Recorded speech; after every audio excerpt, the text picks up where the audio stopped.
At kasama nga po natin ngayong gabi sa studio si Bureau of Corrections Director Franklin Bucayo. Magandang gabi po, Director. Magandang gabi, Attorney Reggie.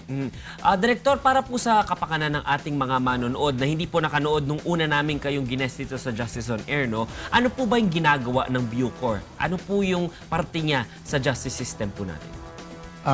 Ang ating Bureau of Correction na dating nakilala sa pangalang Bureau of Prison ang nangangalaga at nagreforma ng ating mga inmate no, na nasintensyahan ng more than 3 years and above. No? At pagkatapos na sila ilitisi ng korte, tayo ay nasa kaduluduluhan ng criminal justice system. Okay.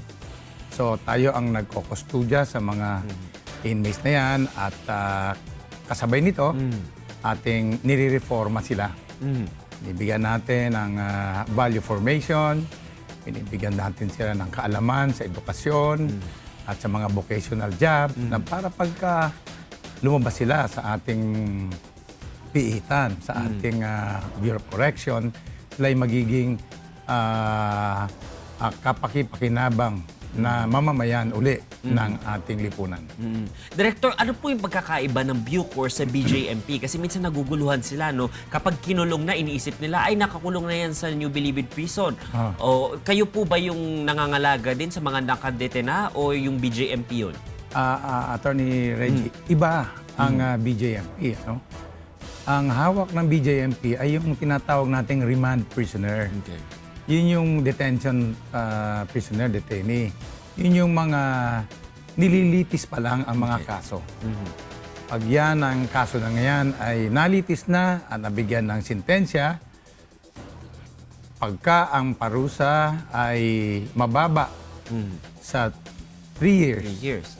yan ay hahawakan ng ating mga provincial jail at city jail. Pag yan ay lampas ng 3 years, doon na sa ating Bureau of Correction. Ang tawag dyan, mga national prisoners. Okay. So doon po sa mga city jails, provincial jails, hindi po kayo ang nangangalaga doon, no? Kasi linawin lang natin sa Tama kanila. yan, tama. O, ano po yung mga pinapangalagaan ninyong mga colonies ba yan? Penal institutions ba ang Yes, tawag po dyan? yes. At saka ilan po ba yan? Sa kasalukuyan, meron tayong 7 penal colonies. Kasi ang tawag natin doon sa mga regional prison natin, kolonya, no? Kasi nung araw pa tayo, Spanish pa, ganyan na ang tawag nila, no? We have 7, no?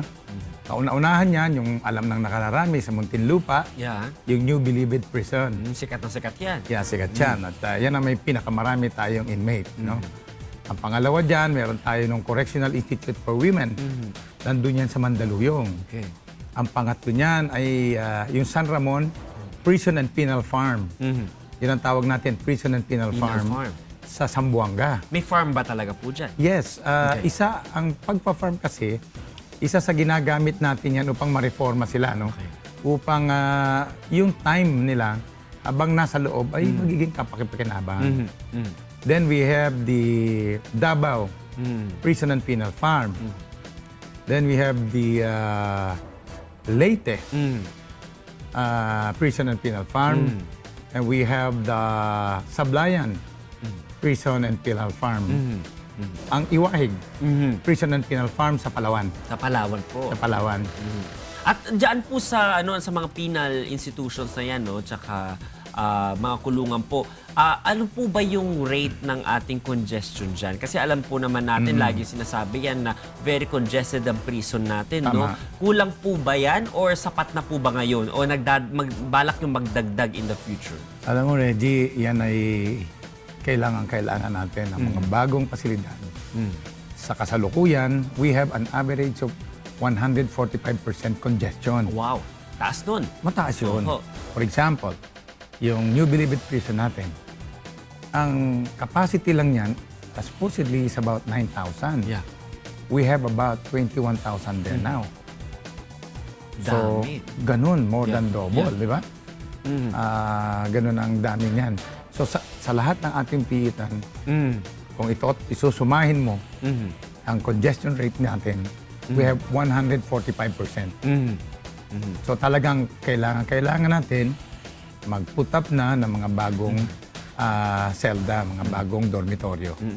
Is Bucor doing anything about it? As in, nagpo-procure na po ba kayo ng land? Kumukuha ba kayo, nag-expropriate kayo ng land para po makapagpatayo ng mga bagong penal institutions? O meron po ba kayong programa para naman po mapabilis yung paglabas po ng ating mga inmates dyan na eligible na for parole, no?